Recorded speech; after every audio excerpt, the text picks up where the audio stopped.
So where do you think microlearning will help us from the following situations? We have a poll here. I request our participants to kindly participate in the poll.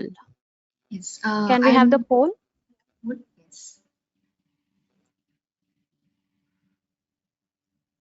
Yes, the poll has been launched.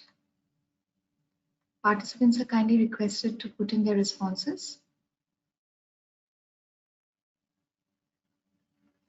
So where do you think microlearning will help? Is it to offer courses which don't tax attention spans? Is it to overcome low retention and poor application? Is it to provide complete coverage of a particular topic, or is it to offer spaced learning? Once we have the responses, yeah, okay. We'll just spend 10 more seconds. Sure. Once we have the responses, I would welcome our participants to have them in mind as we go through the rest of the presentation, and then we will understand how far off the mark we were or how correct we were in our assumptions about microlearning. Yeah, we got the responses. We are closing it now, and here it is. So 62% are of the opinion that they offer courses which don't tax attention spans. 68% believe overcome low retention and poor on-the-job application. Highest is 91%, provide snackable, reusable learning resources. And then we have 70% in offer spaced learning, the forgetting curve. Okay. Yes. So all the options are correct. So I apologize. There is a slight change in the poll which is shown on screen. So yes, I think we are all correct. And yes, snackable learning resources is one good, very good effective use of microlearning. But as we go through the rest of the presentation, we'll also see how and where it can be used, and also some situations where it's recommended not to use microlearning. Sure. Okay. So now we come to the crux of the presentation, today's webinar, identifying what microlearning is. So we have a couple of statements here, and if you think that is what microlearning is, you can tick mark in the first column. If you think that is not what microlearning is not, tick mark in the corresponding column. And we will be covering these in the subsequent slides, and you all can take a look at your answers. Yes, Sushmita, we are not able to see your screen right now. Would you please share it again? I am sharing my screen. One sec. Okay, yeah, is it visible now? Yes, thank you. Okay. So here's a PDF. Participants are requested to download the PDF from the handouts pod and fill them up. We will give a couple of minutes. However, we will not take a look at the responses right now, as in the subsequent slides, our speaker will discuss about them in detail. You can carry out the same exercise later on with your teams. So please go ahead. Yes, we do have some interesting statements like, is it a new concept? Is it appropriate for every situation? Is it accessible on all types of mobile devices? Is it less than 8 or 9 minutes? And these are what we will take a clear look at in the next couple of slides.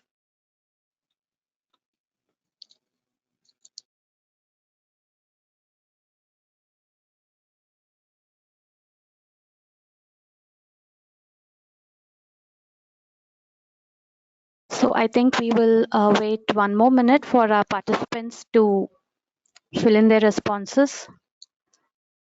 Sure. Yeah.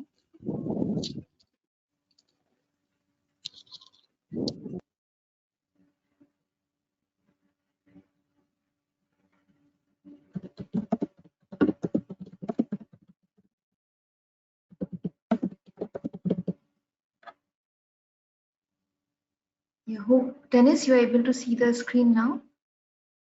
We are all able to see it now.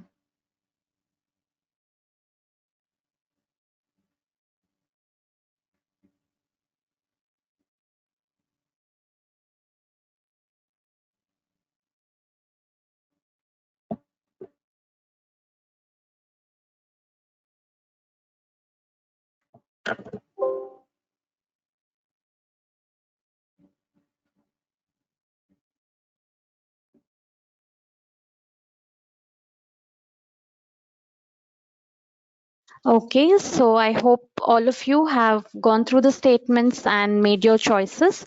I will now quickly move on to the next slides. So this is what microlearning is all about. It is a flexible learning approach that can be used in a variety of ways to enhance individual and organizational performance. So we say it's a flexible learning approach because there are no hard and fast rules on the duration or of learners having to be in a fixed location to access microlearning assets. Similarly, the variety comes from the wide range of assets or formats in which we can deliver microlearning assets to our learners. And finally, we will take a look at how it helps enhance both individual and organizational performance. And if we were to break down the definition of microlearning, the word itself, so micro is small and focused bites of learning, and learning is the acquisition of new knowledge, skills, and abilities. So microlearning will help learners acquire all the three KSAs as we call them, but maybe not all of them to the same extent. We will discuss this too in the subsequent slides. And finally, the focus is on performance, that is generating the desired results which lead to the accomplishment of our business goals. And with that, now here's a look at what microlearning is not. So if you can recall, you have seen these questions in the PDF, which we had made our choices early on. So microlearning, the first thing is it's definitely not a new concept. So each time we learn something, seeing a DIY video on YouTube, or even back in our universities and schools when a complex topic or each subject was broken down into chapters and then subsequent units, which we learned one by one, that is microlearning. So it is not a new concept, and whether we termed it as such or not, all of us have been using microlearning since a very long time.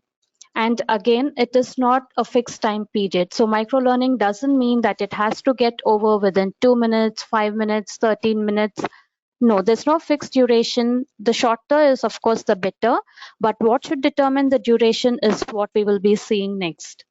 And before that, microlearning is definitely not just one particular format, and that too video, because most of us think that microlearning is synonymous with video. But there's a whole lot more to microlearning. And again, microlearning is not appropriate to every situation or task. For example, if there is a complex technical training which involves teaching your sales reps how to operate a very huge complex machine, or if you have to teach the employees on your manufacturing plant how to actually work on the assembly line, then definitely microlearning will not be appropriate, because they will need a lot of practical, maybe VILT sessions in this context, or comprehensive e-learning modules. Microlearning can definitely work in terms of offering performance support in such cases, or for periodic refresher training. But yes, it definitely will not work as a single dose solution in such situations, as you can see in the next bullet point. So when you have complex topics or topics which are new to learners, then definitely microlearning is not a very appropriate choice as the sole single dose learning solution. But it will work very well as part of your blended learning strategy. Similarly, microlearning is not simply chopping up content into small pieces. So if you have a lengthy 60-minute e-learning course, it's not simply breaking down that course into 6 10-minute modules, or it's not simply dividing your classroom training material into 15-minute chunks. There are some guiding principles as to what microlearning has to be based on, and it's not simply chopping content into equal pieces of content, smaller pieces.